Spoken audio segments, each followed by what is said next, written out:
globalization, liberalization, privatization, efficiency, blah, blah, blah, blah, blah, blah. All this is not only superficial, but a lie.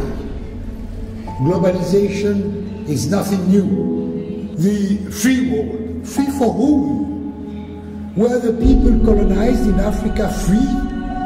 Were the people submitted to colonial and semi-colonial rule free? Free for capital. Only.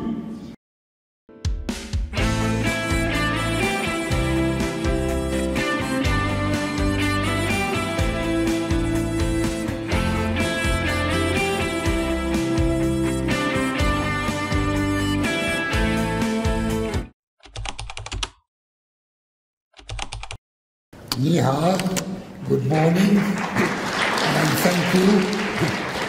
and thank you for the attendance. Assume that most of you have been at the opening and perhaps have heard what I said. Therefore, I shall not repeat it at all, unless necessary in the discussion. Now, I'm going to look into what are the problems of Global South, and China is part of Global South, with a very special position, I would say advantageous position as compared to the others, but it's part of it. The group of 77 is called the group of 77 plus China. But, of course, the Global South is enormous. We are a minority of 85% of humankind. We are the vast majority. And the three continents, Asia, Africa, and Latin America, are huge, and conditions and history are different from one country to the other. And therefore, there are many dangers to generalize the way out of the present dramatic situation of almost all of those countries will be different from one country to another. But still, there are generalities. I start with a critique of what is suggested to us, because the World Bank, the US propaganda, I mean it, propaganda, even conveyed by so-called scholars, repeats the same for everybody. The same for everybody, exactly on the opposite of our position, which is that it cannot be the same for everybody. But they always say the same for everybody. Globalization, liberalization, privatization, efficiency, blah, blah, blah, blah, blah, blah. All this is not only superficial, but a lie. Globalization is nothing new. What was colonization? What was the war against China in 1840, if not compelling China to globalization?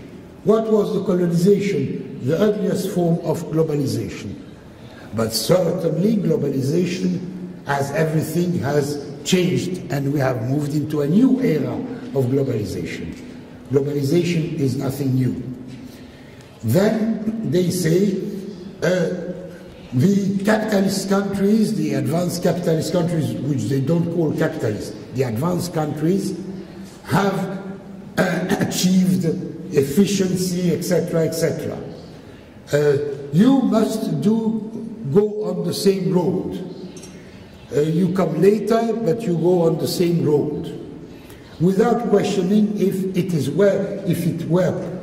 is possible to go on the same road, if we even want it, and if we wanted it, if it would be possible to go on the same road. I shall explain why it is impossible to go on the same road. Capitalism is not possible. Capitalism leading us to be similar to them, because they are imperialist and dominating, and the dominated cannot become also dominating, because there would be no dominated. But they say, oh, delinking is a nonsense. It means that you move out, you cut all your relations with the rest of the world. You close yourself on yourself, and this is bad, because you don't benefit of globalization, of the advantages of exchange. This is a lie. Delinking does not mean that. Delinking means something else. It's a strategy that you try to submit your external relations, which means that you have external relations, political, economic, trade, and law, to the priority of your own internal development. It's a strategy of submitting external relations to your own needs, to the extent that it is possible. Nothing is possible 100%. Of course, the margin for a huge country and with a glorious history as China, the margin is wider than it is for a poor country of less than 1 million inhabitants here or there in Africa. But there is always a margin, small or wider. Now, it is exactly the opposite.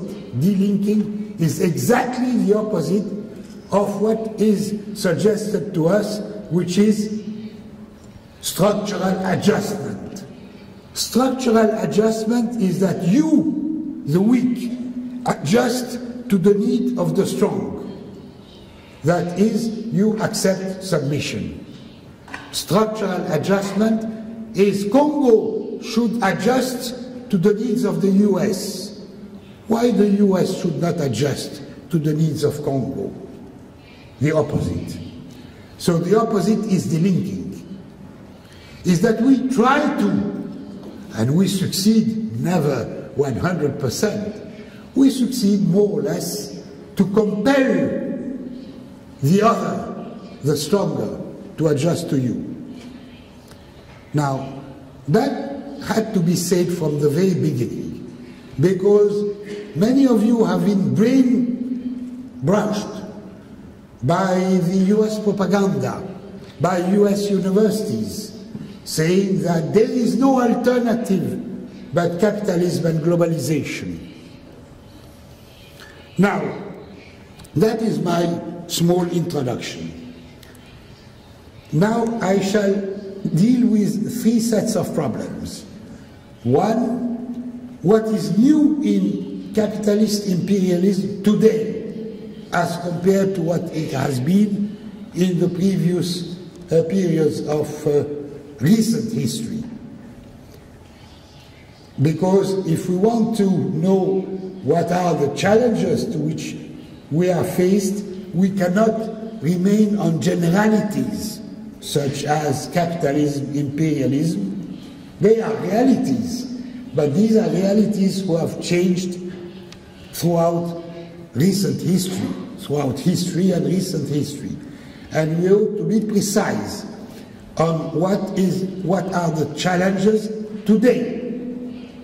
They are similar and different from the challenges which China and other countries have been confronted to 100 years ago, 150 years ago, or even 50 years ago. Second point will be how the peoples and the nations, and eventually the states of the South, of the global South, have reacted to that challenge in the recent past, that is after World War II, which I'm calling the Bandung era. The first huge wage of national liberation struggles leading to changes, social, political, and economic, inside, and to changes in the global order.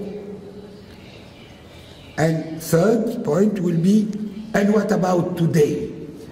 Can we benefit from the lessons of Bandung to imagine strategies for Global South to move out of its being not only dependent, but exploited, super exploited, to the benefit of monopoly capital of the triad. Now, first point, what is new? Imperialism is nothing new. Lenin, but also Hilferding, Hobson, at the end of the 19th century, noticed that capitalism has moved from industrial competitive capitalism of 19th century into the era of monopoly capital, and they associated imperialism to that monopoly capital. I shall not go back to discussing that theory, because I have another theory, that capitalism has been imperialist from the very start. That is not, imperialism is not related necessarily and exclusively to monopoly capital. What have been the conquest and destruction of the peoples and nations of the Americas, if not precisely a pattern of imperialism and globalization at the very beginning of modern capitalism, of historical European capitalism. But I shall say the following: imperialism has itself, monopoly capital, has itself moved through various stages. I think that in a very short period, exactly between 1975 and 1990, 15 years. In those 15 years, there have been a qualitative change in monopoly capital. Monopolies have become, within this very short space of time, what I'm calling generalized monopolies. That is, that they are now in a position to control everything. That is, the whole economic system, the whole productive system, which was made of monopolies dominating some sectors and a lot, millions and millions of non-monopoly capital. This has changed. Monopoly capital now controls everything, which means that the other activities, because other activities, juridically there are many small enterprises, capitalist enterprises, I'm speaking of the West now, etc. They are de facto subcontractors. And I take one example: agriculture, family agriculture in Western Europe and in the US. Totally controlled by monopoly capital. Upstream, monopoly capital provide the credit, provide the inputs, the equipment, Monsanto the seeds, etc., etc. Downstream, monopoly capital controls the chains of trade, of supermarkets, etc. So that the value added and even the value produced by the farmers, their work, is completely pumped out to the benefit of monopoly rent, upstream and downstream, to the extent that their income, what Madame Lagardère calls, what is her name? Calls true prices, is stupid. They are prices which are fabricated by the domination of monopoly. Reduce the income of peasants to zero, so that they survive thanks to subsidies, which are the taxpayers covering it. And this goes on for everything, including the activities in the South, directly or indirectly, to a large extent. That is something qualitatively new. Qualitatively new. It's not very popular among the Marxists to say that, because among the Marxists, too many of them simply repeat the thesis of Lenin about monopoly capital as it was 100 years ago, more than 100 years ago, 120 years ago, as if it had not moved into a new stage. I submit that it has moved into a new stage, and this is essential to understand the real challenge. The consequences of that are fabulous. One, capitalism has become the dictatorship of oligarchies. Dictatorship of oligarchies in the United States, in Europe, in Japan.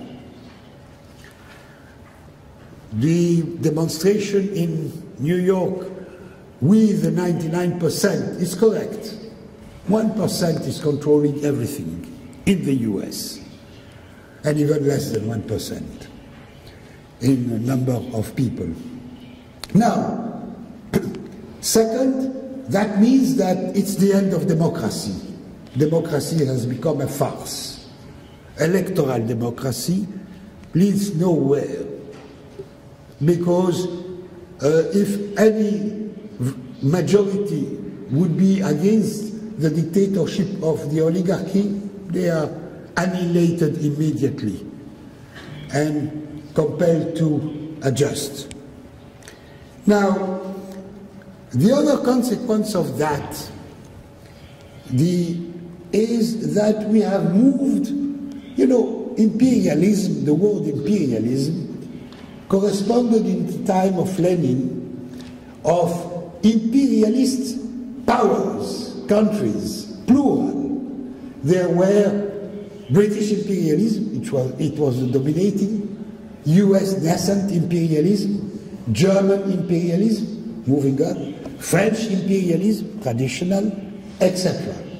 It had to be conjugated in the plural.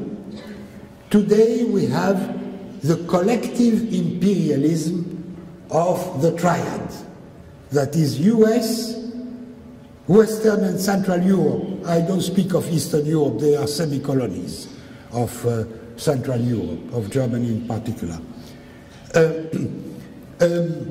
and Japan. Now, it's a collective imperialism.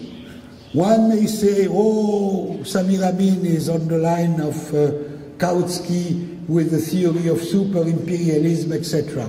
I don't care about that. I'm not speaking of super-imperialism, because states remain a reality. Even in Europe, there is no Europe. And we can see it very clearly on every problem. There is a global state, even a global state of the North. There is a global bourgeoisie of the North. But there is a deep strategic alliance with a hierarchy. The chief is the US, and the others are what I call subaltern allies, the Europeans and the Japanese. But they have common interests, in the sense that they are aware that they cannot dominate the South. That is, they cannot dominate China, India, Southeast Asia, the Arab countries, the African countries, Latin America, the Caribbean, without having a common strategy. And the common strategy starts from the military strategy. NATO is the central organization of this collective imperialism. And the alliance with Japan is similar since the San Francisco Agreement. Now, this is my first point. This is the challenge that we have to face today. Now, second point, how the challenge of being submitted to the previous stage of imperialist globalization have been met by the peoples, the nations, and the states, whenever there were states, of the South.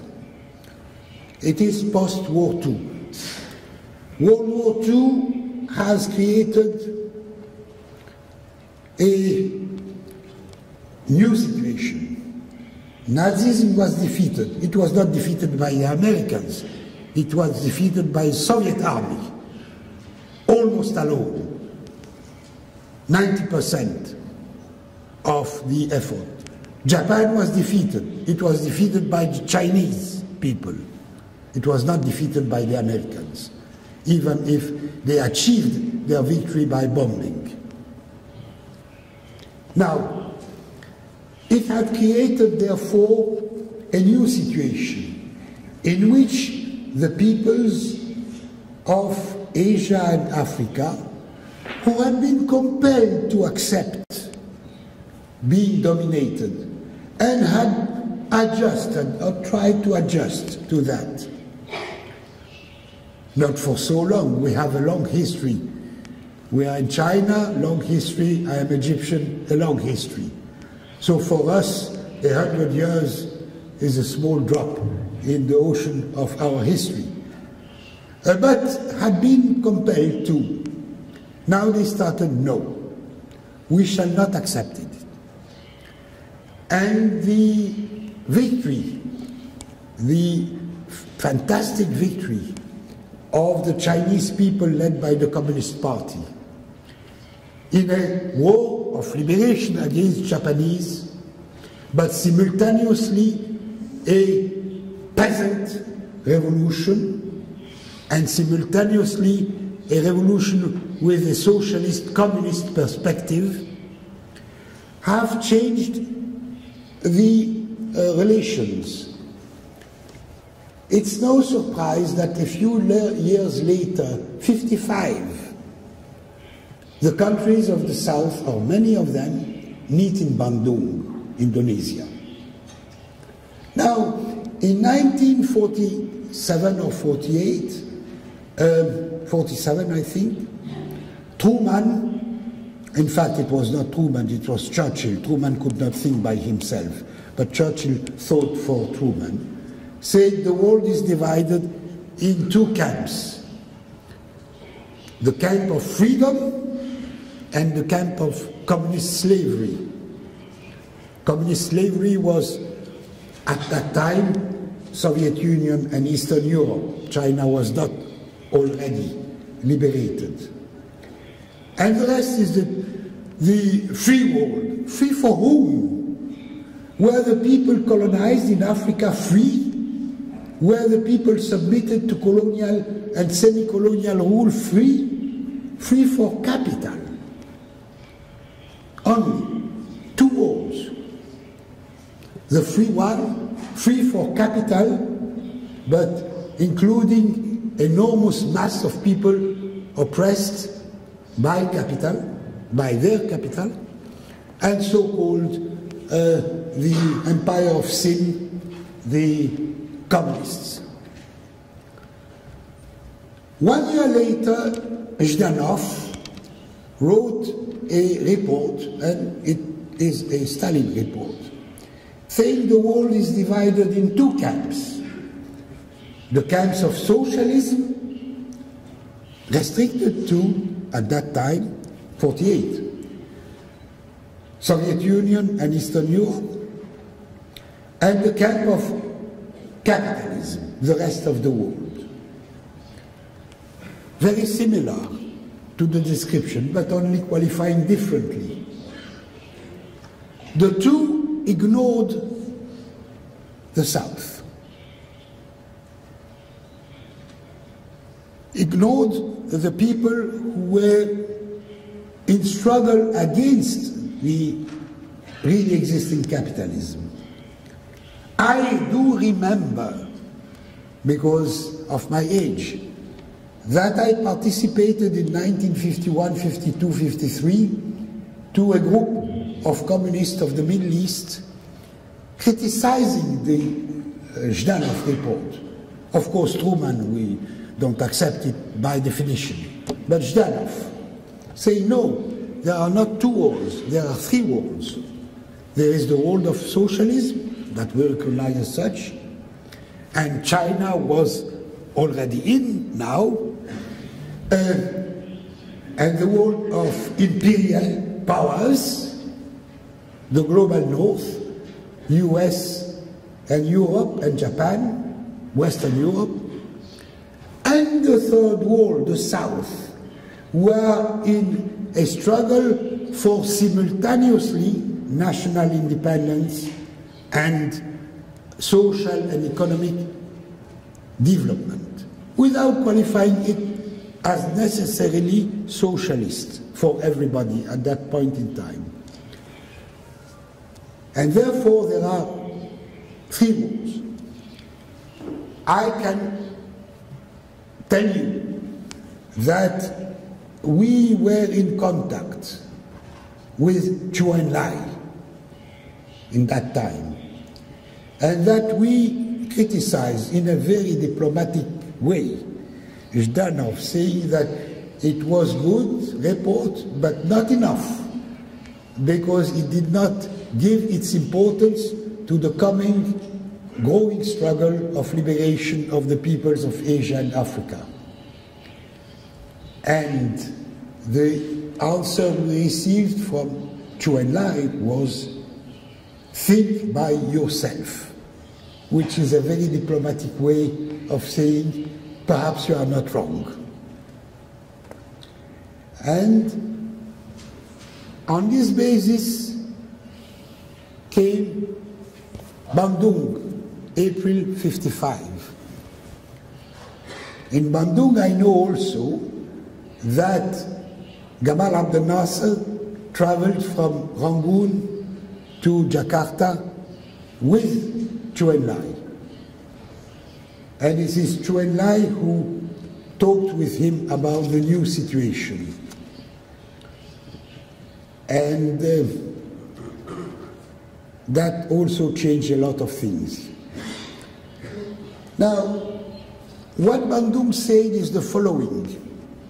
We have, or a number of us have, reconquered our independence. It was not given. In a way, China, which formerly had never been a colony, but was semi-colonized, and the Japanese imperialists wanted to change it into a real colony, like Korea. India had reconquered Southeast Asia and Middle East to a certain extent, but not yet most of Africa. But it was to come a few years later only.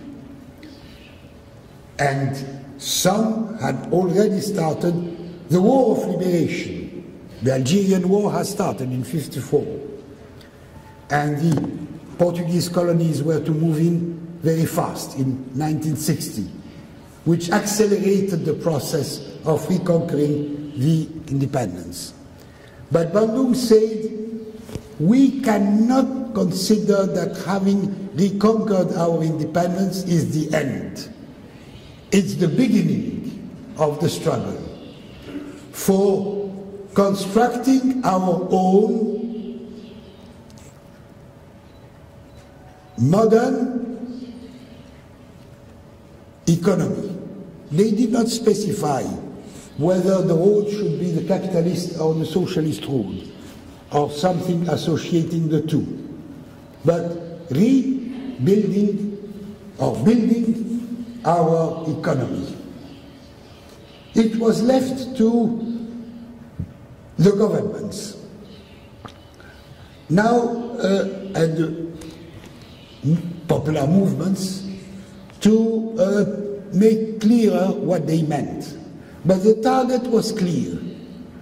We, out of Bandung in 1960, the group of non-aligned countries came into existence.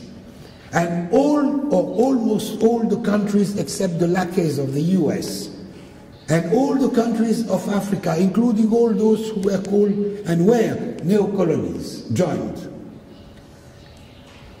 The US propaganda today says that this history has to be read as the history of the Cold War.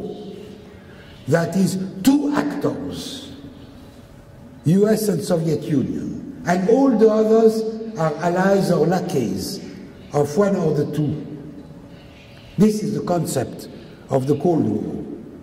It is a lie. The countries of the South were not non-aligned, meaning non-aligned on the US and on Soviet Union. They were non-aligned on globalization of that time.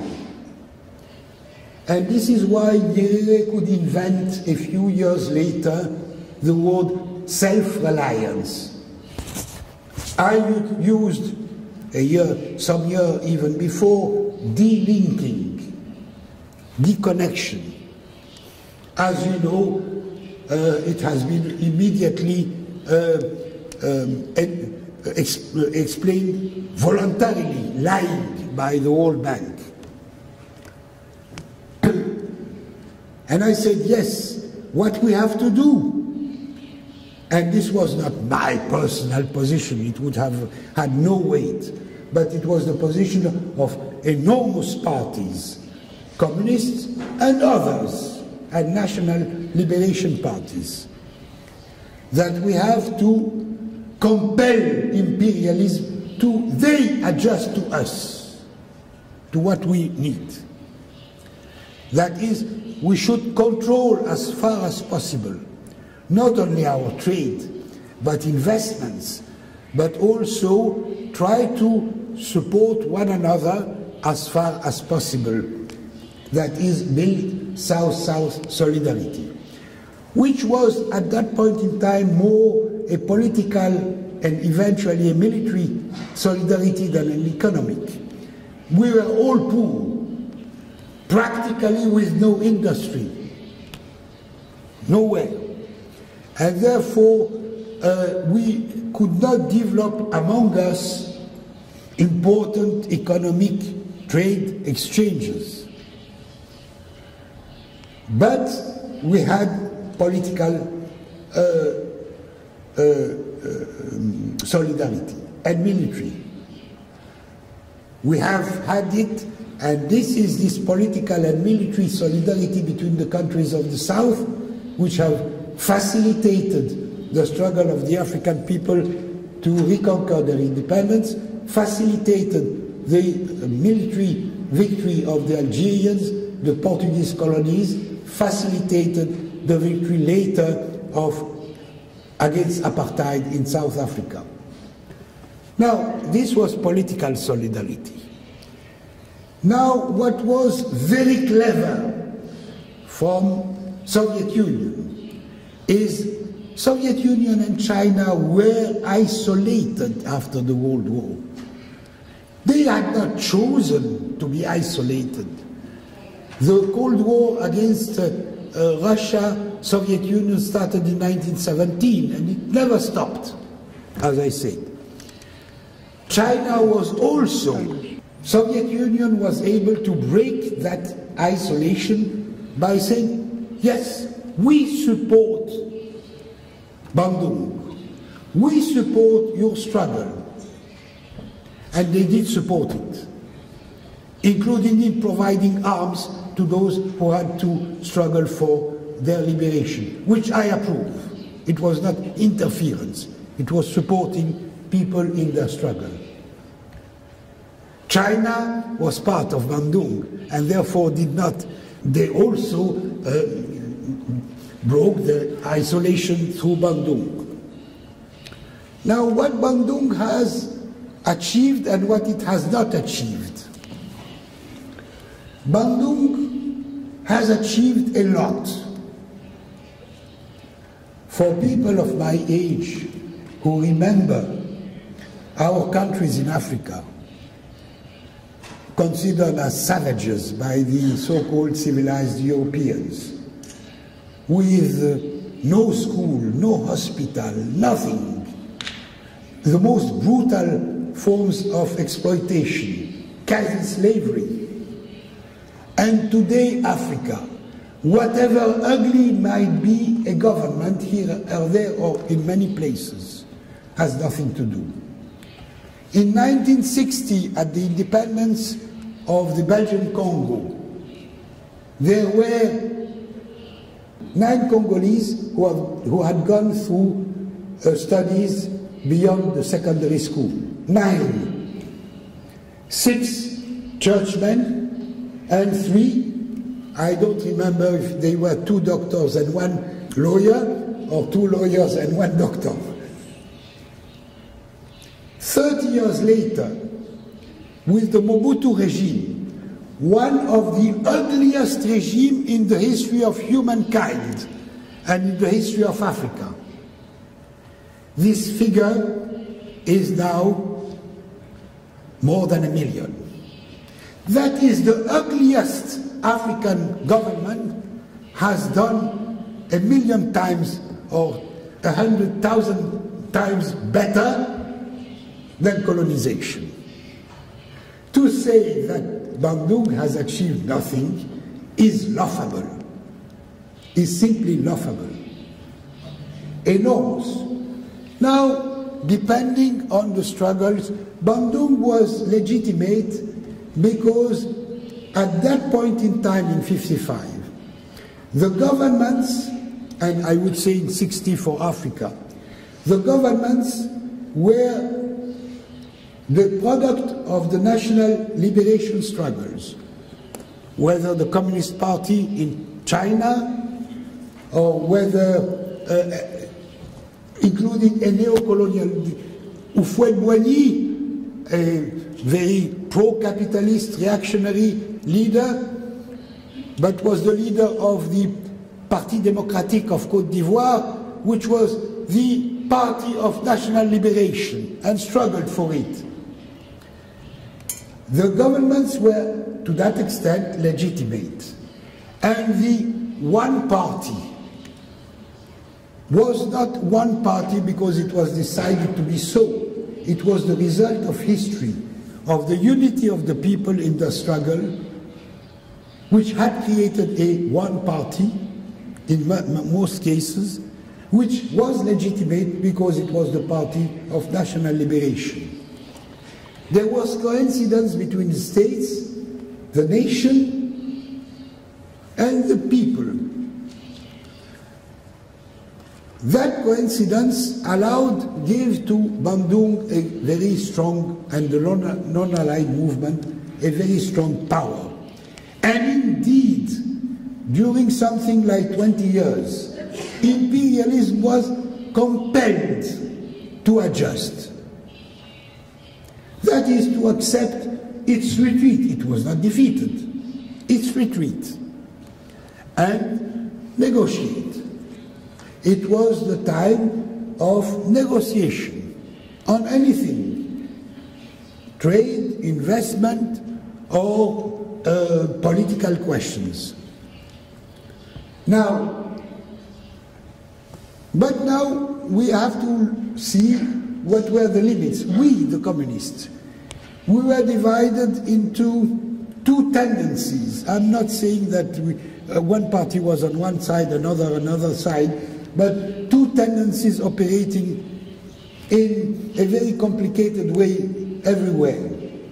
One was to understand Mao, the new democracy, as going beyond, the liberation cannot be led by a bourgeoisie, because a bourgeoisie accepts imperialist globalization, is a comprador bourgeoisie, but a popular democracy, popular in the sense of the people, which means something wider than the proletariat, including the majorities of peasants in that case, and of urban, let's call it without despise, petit bourgeoisie, intellectuals and so on. Or the other understanding that the bourgeoisie in our countries have not yet finished their historical role. They can develop our economy beyond liberation and run it. Now, in the case of Egypt, the struggle between the Nasserian and the communists was on that point, and I published recently documents of the 50s, and my comment today of those documents, but with the documents. I mean, it's not coming out of the blue. Therefore, there was a wide range of experience of Bandung. Where are we now? The end of Bandung led to a counter-offensive of imperialism.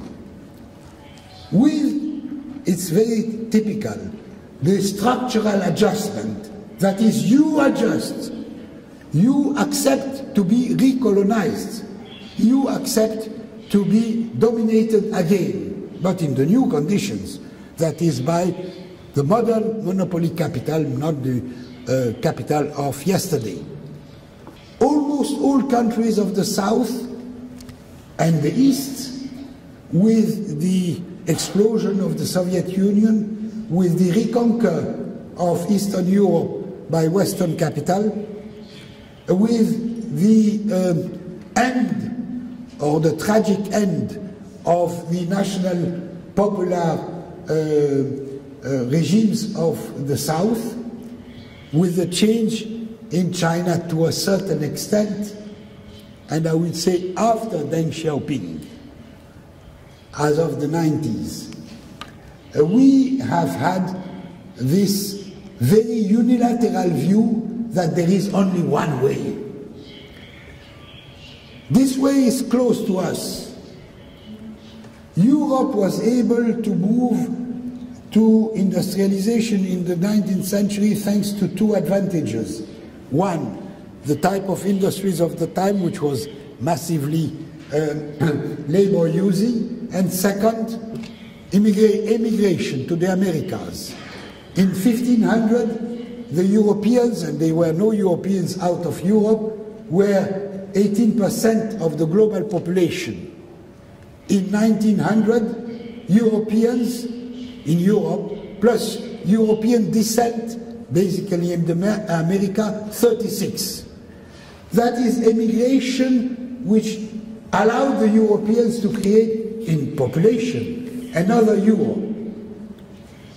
Moving through the similar way today would mean, with the fast destruction of the enormous, gigantic peasant reserve in Asia and Africa, that we would need 5 Americas to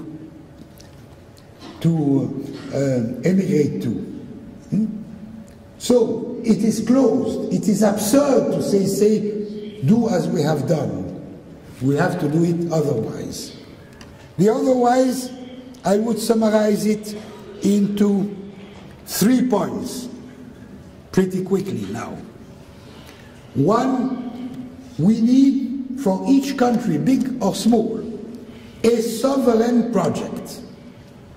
That is a project giving top priority to constructing a modern industrial system.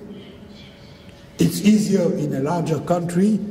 In a small country, it would need to be in cooperation, strong cooperation with others, but a sovereign project. That is, no item should be accepted, no policy without negotiation, and true negotiation. We don't accept the rules of the game.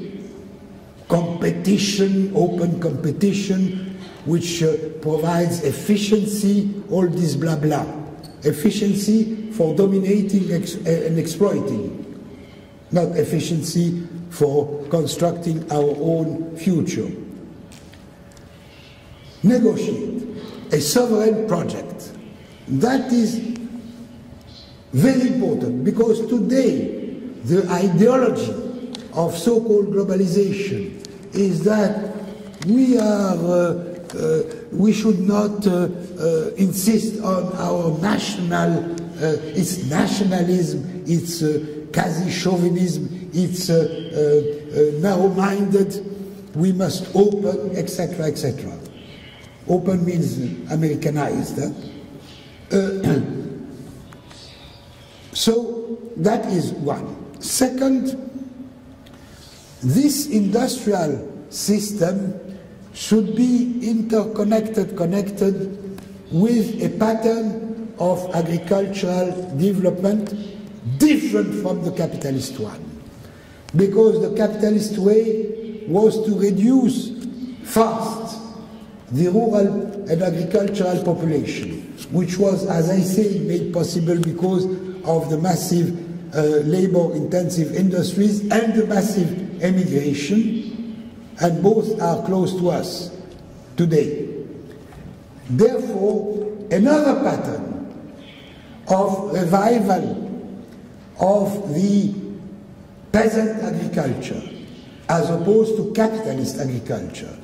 Peasant agriculture doesn't mean no market, but it means a market-dominated, negotiated market by the actors, in that case the peasants, and let's say on the other side the consumers who happen to be urban, but not consumers as such, but and with the interaction of the state. I have written more and in detail for the conference of Bandung, for the anniversary of Bandung during the last months and years on that. Now, in that respect, there are very few experiences, but positive to a certain degree or to a large degree. I think there are two experiences of that, and only two, China and Vietnam. Because of the nature of their own revolution, they did not give the land as property to the peasants, but organized under the umbrella of formal state property,